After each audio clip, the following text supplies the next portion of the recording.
Je vous présente Madame Mireille Liliane Saki.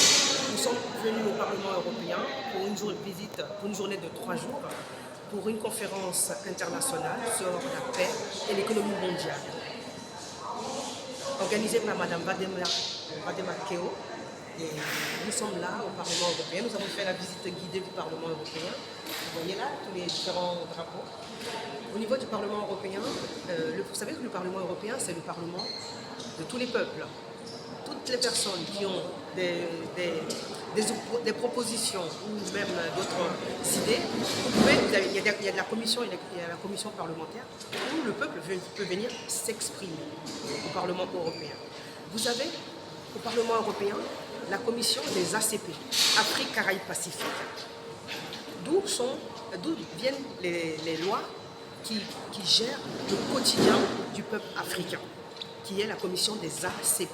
Il y a plus de 87 pays rattachés au Parlement européen dans cette commission-là. Donc, quand on veut parler de démocratie, de paix et de liberté, si on n'est pas au courant de l'existence de cette chambre parlementaire qui s'appelle les ACP, et maintenant ils ont mis ACPE, c'est-à-dire que Afrique, Caraïbes, Pacifique, Europe, ça veut dire qu'on n'est pas indépendant. Donc quand on veut parler même du franc CFA, des lois, même du cours, du rythme et même de l'eau potable au niveau de nos pays, dans nos villages, toutes les décisions, même du chef coutumier et des chefs traditionnels, se prennent dans cette commission qui est dans les ACP. Et cette commission-là, c'est des personnes qu'on n'a même pas élues, vous ne les connaissez même pas. Mais ils sont dans l'hémicycle du Parlement européen et des ACP.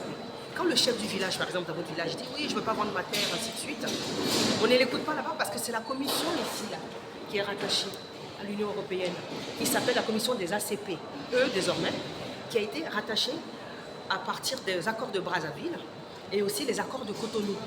Vous comprenez? Vous allez vous dire, mais Cotonou a quoi à voir avec l'Union européenne? C'est justement, c'est ce qui n'est pas dit, c'est ce qui est fait. Donc d'où je vous explique dans mon livre, la charte de l'impérialisme, l'Afrique, le monde, toujours dominé à l'Union. Et les décisions se prennent là. Et vous savez, au niveau de l'Union européenne, la France est une province. Donc en quelque sorte, Macron est un député, un eurodéputé. C'est ce que les gens devraient savoir. Et maintenant, la cerise sur le gâteau, au niveau de l'Union européenne, le président de l'Union européenne représentant la circonscription de la France, c'est Jordan Bardella, le Front National, qui préside majoritairement et qui parle au nom des Français au niveau du Parlement européen. C'est vrai qu'on va vous dire que le FN n'a pas de pouvoir localement, mais à l'international, le Front National a plus de pouvoir qu'Emmanuel Macron au niveau des décisions et des instances. C'est assez compliqué.